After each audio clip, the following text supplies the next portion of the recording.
දී දුවගෙන ගිය ඉවත දෙසට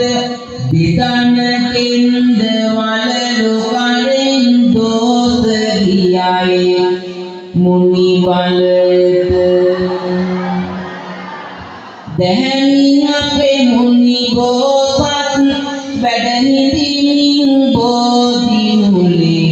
ආසින්නා දස බිම්බර විද ජයගත් මුනිගේ බලේ නොලාසින් දස දෙස පොදෙහි